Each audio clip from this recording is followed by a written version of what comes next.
So good morning and good evening to everybody, depending on where you're in the world. This is Vinayak Dalmia, and with me, my good friend Sekat Tata. This is episode 0 of what we are calling How We See It, which is going to be a series of virtual Zoom conversations or podcasts on issues which are important. And obviously, at this point, globally, there's more important than COVID-19 or what's called coronavirus. And we're going to take a couple of episodes, in fact, to have a discussion and talk across domains to actually understand more and try our best to educate the audience. We're very privileged and lucky that we have with us Ambassador Chandra, who has not only served as a diplomat in the Indian Foreign Service, he also served as a Deputy National Security Advisor for the Government of India. And he has a hands-on practical experience of dealing with such pandemics and crisis. Thank you, sir. Thank you very much for being here and taking time. I'll hand it over now to Sekab. And if I may just also add that Ambassador Chandra in some ways wrote the first paper on pandemic threats to India, and he brought about a lot of experience to the issue and was probably the first person within the federal government in India to bring together different experts to try and figure out how to deal with a scenario that we are currently facing. So, Ambassador Chandra, if you could tell us a bit, sir, about what your experience was and what led you to do the study in 2003, 2004 on how to deal with pandemic threats. First, I'd like to say that it's good to be on your show. And I think you're doing a good thing to have organized this particular program. Now, coming back to what led me to look at pandemics was the fact that I set up the National Security Council Secretariat in India in early 99. Prior to that, I was High Commissioner of India to Pakistan, and I came to India in early 19. I came at the end of 98, and in 1999, I was asked to set up this NSCS. Now, the National Security Council Secretariat mandate was to look at security holistically. And of course, a lot of our time was spent on the more traditional threats to national security, ranging from what happened in Kargil to terror in various parts of the country. So that was the bread and butter job that we were addressing. But soon enough, one came to realize that security was equally, in some cases perhaps even more, threatened by non-traditional security threats like climate change, for example. Pandemics also was another one of these non-security, non-traditional security threats. What got me zeroed into pandemics was really the bird flu episodes that had started taking place in the earlier part of this century.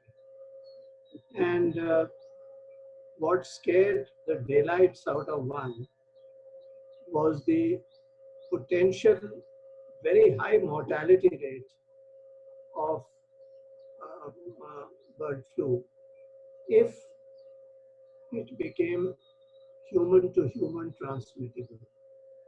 The few cases that one had, and it started in China, were really when bird flu was transmitted from the birds to the human, but it did not, except maybe in 1 or 2 cases, cross and become directly human to human transmittable during the process of it.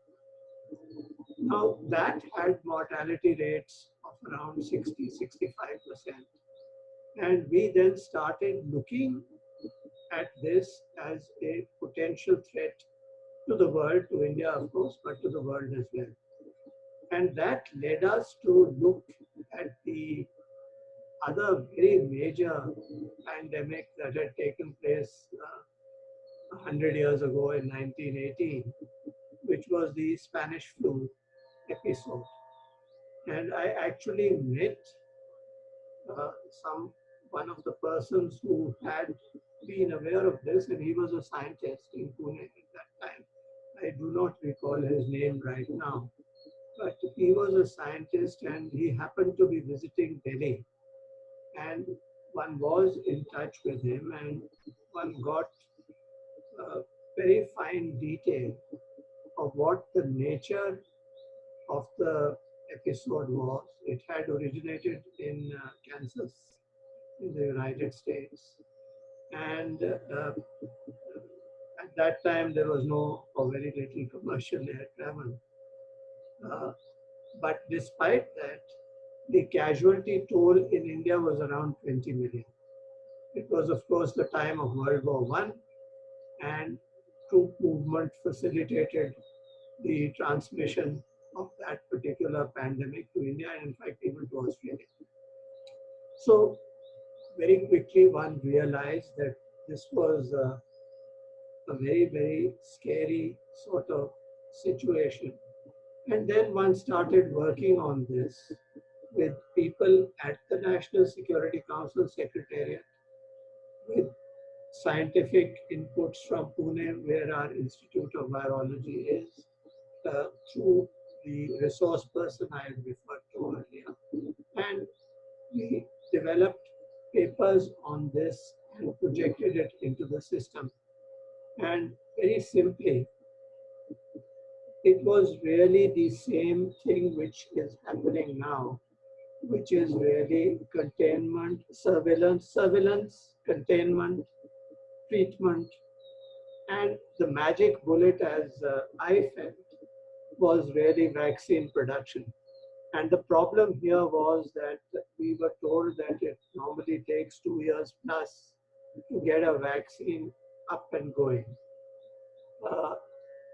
And what one was told by experts was that really you can short circuit this process today with the improved technology. And I'm glad to see, in fact, that is happening in the sense that people have isolated the genome which is causing the present pandemic.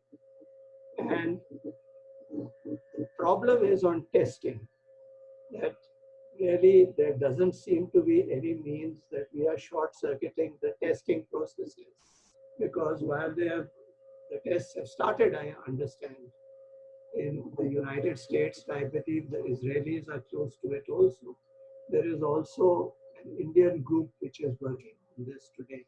But at that point in time when we wrote up our papers, which is 2003-4, this seemed to be a very major problem. And I felt that unless you had a vaccine ready within 3 to 6 months of the actual discovery of this pandemic, we lost, because with a 60% mortality rate, it's really curtains.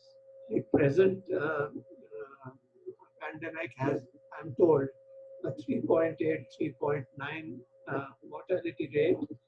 The 1918 flu epidemic in its second wave had a much higher mortality rate. It was around 15%. So really, this is the sort of thing. The one issue which I regret that one did not address at that point in time was how to deal with the economic crisis that would accompany or be the result of the pandemic. That I did not, and we did not address. I mean, it wasn't visible there. But now, of course, we see this happening at the present time, and we will have to look at methodologies, and I'm sure the government is doing. In fact, I'll come in here, sir. Today, Prime Minister Narendra Modi had a discussion, a video conferencing with several key industrial leaders.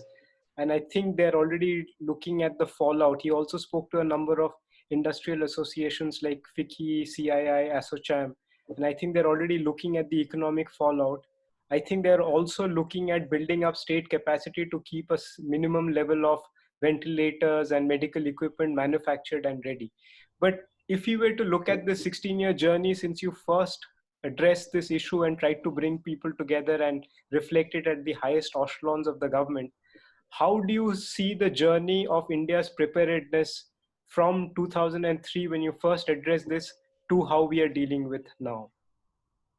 Well, I think that obviously some progress has been made, but really not nearly enough given the infrastructure on the health sector.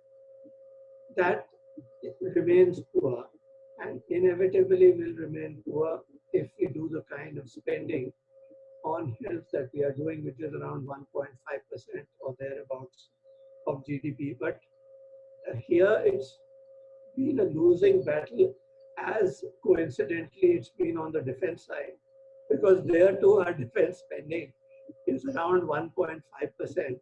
And at the time of Kargil, uh, when defense really was right up there in terms of our priorities, the sentiment generally was that it should be around 3%. So really we need to double the outlays as a percentage of GDP, both on health and on defense. I dare say on education also we need to do much better, but this is a problem we have. I think to give the present government credit, whereas it is due, is that they have been very proactive in terms of surveillance, in terms of restrictions on flights. And I think the Prime Minister's move 3 or 4 days ago on declaring the Sunday as a stay-in day or a voluntary curfew was psychologically a very, very important step. And I think this has seamlessly led into the, the shutdown, the lockdown that we've had in 80 districts in India. So I think the government has to be given credit there. On the testing issue, I think the jury is still out, but I would be inclined to go with the government on this, on the testing issue, that don't do indiscriminate testing, because there are resource constraints in terms of the equipment that would be available, and also in terms of the necessity, because these tests are not foolproof. I understand that there are gaps in it, and people who have tested negative subsequently test positive. So there is a certain time at which it has to be done. It must be on the basis of an informed decision. And I believe on balance, the government is right there. But of course, in terms of preparedness, we need to vastly increase the kits for testing. We need to vastly increase the basic equipment that is required for addressing this crisis in terms of the equipment for the first responders, the doctors and the nurses, the paramedics, etc., etc. We need to vastly, the masks, the protective gear, etc., etc. That has to be increased, and of course, for the care of patients, ventilators and so on is something which is in short supply in the country in terms of what are the potential requirements. If it becomes a community based pandemic. Yeah, I had another question, sir. I mean, when you said that testing is something that everybody is debating, and a whole lot of epidemiologists are saying that we need to test more, test more. I mean, they're insisting on it. And we've seen in countries like Italy and America, when they started increasing the tests, is when the numbers began to shoot up. And that's when they started discovering more and more people are actually infected than what they had imagined. But my question is, how do you prepare yourself for this as far as testing goes? Because each new virus will have a different set of tests. And how many test kits can you really buy and keep yourself ready? So as somebody who's been in those shoes, how do you resolve that dilemma? No, you're right that we obviously the test would have to be geared to the disease. And until you sequence the genome, you can't handle it.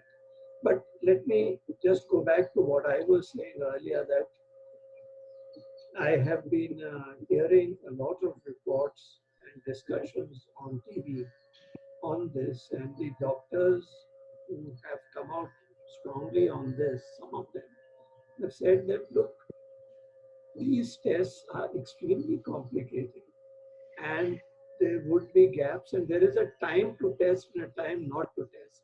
Just test is not going to get you very far. Also, I think in the case of Italy, which probably is the case you had in mind, where they've discovered more in testing, really their surveillance was nowhere near what our government has done in India. And really, I think we are right up there in terms of the way we've gone around addressing it. But coming back to your point is, how do we get the infrastructure going? I think, look, the bulk of the infrastructure is not related to this particular pandemic. It could be any pandemic. If it had been the avian flu, I'm telling you, we would have been so few. We would have lost half our population because of the very high mortality rate. So really, you need to invest in terms of protective gear. Fine, this pandemic has happened, is on the way, and I'm confident we'll overcome it in some point of time. But 10 years later, 7 years later, you'll have another one of another type. Yeah. So really, you have to have the capacity in the country to be able to ramp up production fast. And it's also in terms of manufacture of drugs, and that's what interests me, is that we should be, we are dependent for the active pharmaceutical ingredients or APIs on China to the extent of 70%. Now, people will say the Americans are also dependent on China and India on a lot, but that gives me no consolation. I think the point is, our dependence on anyone for things as critical as medicines should be minimal. We should go local totally, make in India, even if it costs more. And the reason why we aren't making a lot is, I know this from my own personal experience, because at the time of the Olympics in China, I was taking this vitamin C, and suddenly it went off the Indian market, and I scouted around and I discovered it went out. Because while India 10 years earlier had been making it and exporting it, it was no longer making it because the basic ingredients came from China. And they said it's too cheap for us to compete with. So, we need to get out of this mentality. It's the same on vaccines. We closed down some vaccine making factories many years ago, because we were getting our stuff from outside. Now, this sort of dependence is not on. And then you look at R&D and scientists. We need much more of them. Take doctors, we need many, many, many more of them. So it's these areas we really need to look at, because if you have a strong health institutional framework, you are able to immediately tackle these problems much better. Incidentally, this goes into malnutrition and other things also.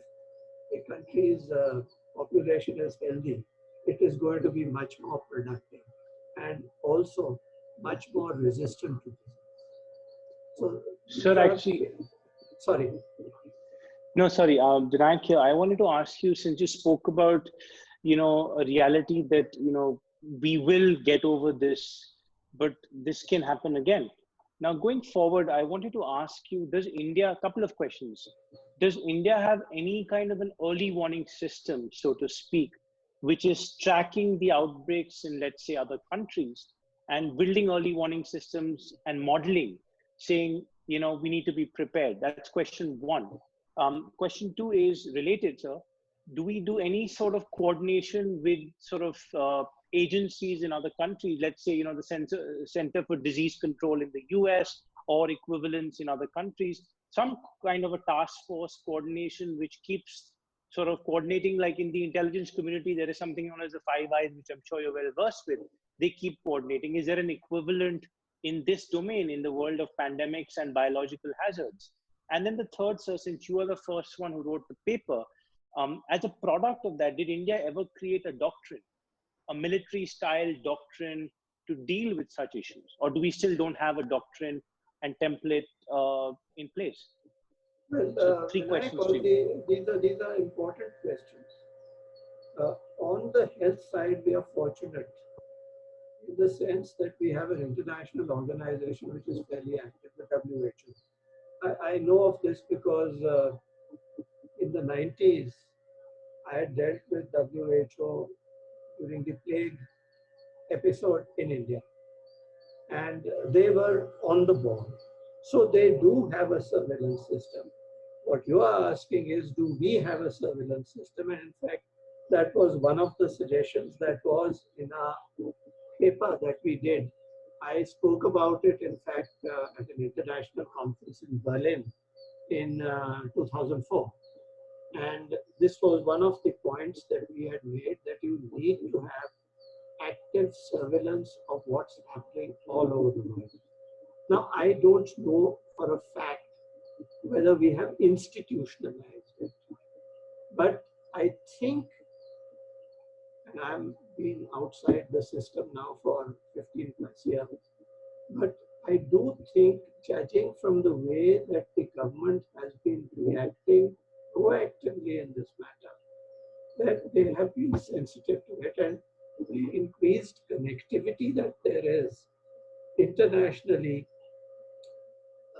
seems to suggest that certainly in this case we were not caught napping.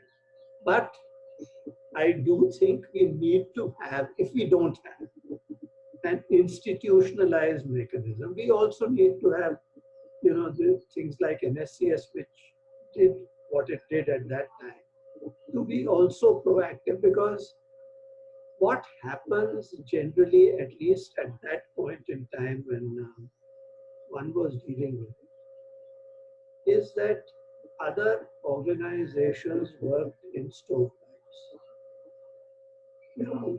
Even intelligence was stovepiping, and that was one of the findings of Gandhi. With an NSCS type of institution, there is no stovepiping. In fact, you are bridge builders. So one of the things in which we succeeded dramatically was cybersecurity. No one was really looking at cybersecurity in a holistic manner as we did at NSCS. That was another area which we covered, and in fact, a lot of the things that are there were products of our recommendation, like certs, for example. But the point is that you need to break through these stovepipes, have an entity, and I'm glad you have an entity like the NSC structure, because that its mandate is to look at security holistically. It's not just the military stuff or the intelligence and so on and so forth, which are bread and butter things. But Absolutely. it is things like climate change. Now, again, climate change is an area where, while we did put a lot of emphasis in NSCS on it, but the other departments also came in heavily, like my own parent ministry, the Ministry of External Affairs. They made some path-breaking moves on that. But there are some areas which just fall through the gaps. So you need holistic looking at it, and that's how we picked up on pandemics also. So, because you're right, given the interconnected world, the nature of risks keep changing probably every 10 years, every 20 years. And this is nothing short of a national security risk. So therefore, you're completely right that this falls within the charter of the NSCS, because it is a national security risk. It doesn't need to be a bad actor to have done it. It just could be an organic thing, which seems to be the case here. But it is still a national security risk, because it is effectively put our way of life at threat, and it's put us at halt. And it seems that we still don't have a doctrine, an institutionalized doctrine in like the military style of how to deal with it. For example, if we did have a doctrine, we would be war gaming this every year or every 2 years, simulations and war gaming, just to make sure that we're prepared in the sort of event that this happens. And then the other question that I was very curious to know, sir, is there any coordination at the international level between, let's say, the health authority in India and the CDC all over the world on a constant basis to keep each other informed of what's going on? No, I can tell you that at the WHO level, and we are represented there, they are pretty active on this. They also, put out warnings. They put out data. They recommend action. They have protocols, and we observe many of those protocols. So, on the health side, the WHO does a fairly good job. So, I suspect the WHO, and this is a purely personal view, is quite amenable to influence. This is true also of the United Nations Security Council, for example. I mean, that keeps happening.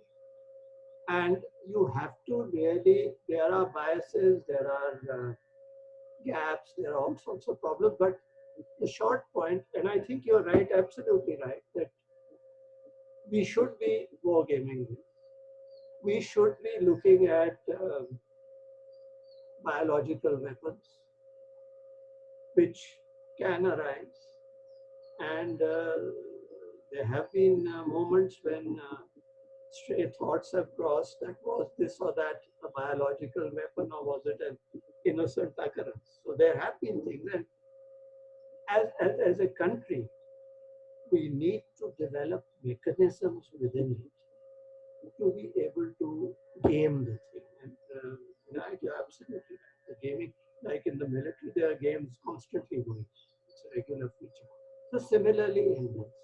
But coming back to national security, in fact, the view we took at the time I was there is that anything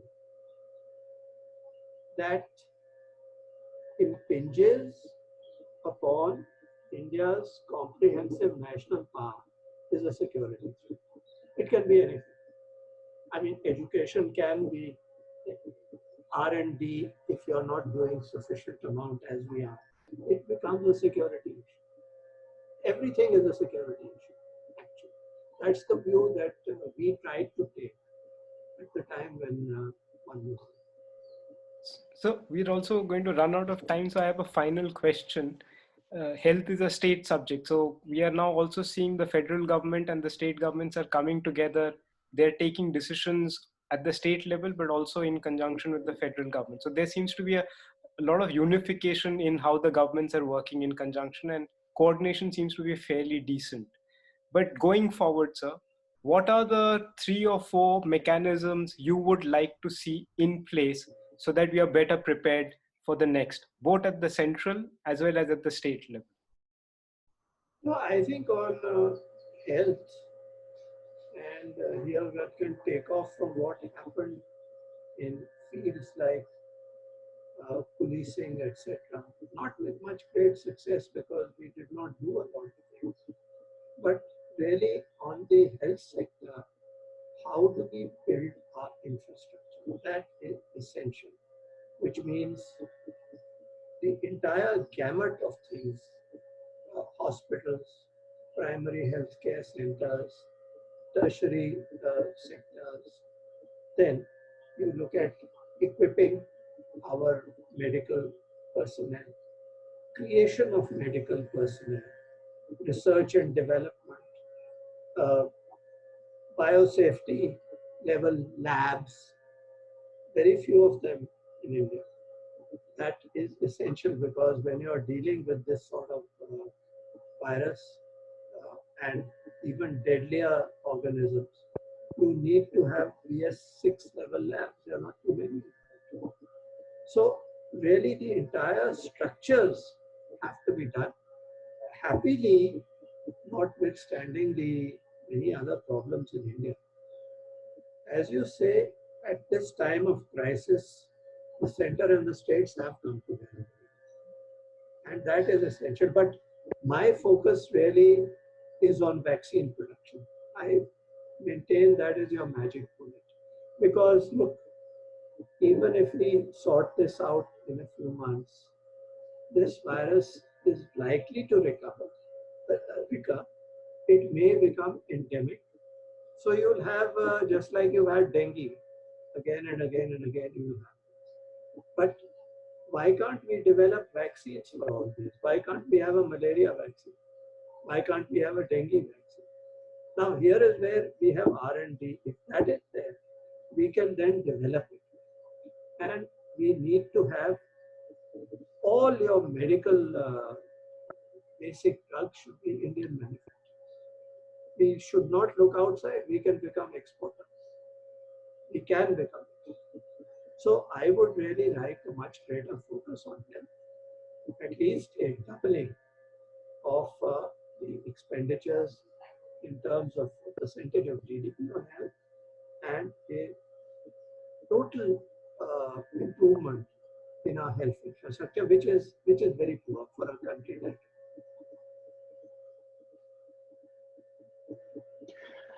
So thank you so much, sir. With that, we'll have to call it a wrap for episode 0 of How We See It. We end with your wise word that this may not be the last storm, and therefore we have to be prepared for the future. We're very lucky that in our first episode itself, we got the presence of such an august audience and somebody who is so well versed with this subject. Ambassador Chandra, thank you so much for taking out your time. I have really benefited from this conversation, and I really hope the audience will do too. We will be coming back shortly with more experts on this same topic. So stay tuned and keep listening to How We See It. Thank you so much. And with it, it's a wrap. My pleasure. Thank you. Thank you, sir.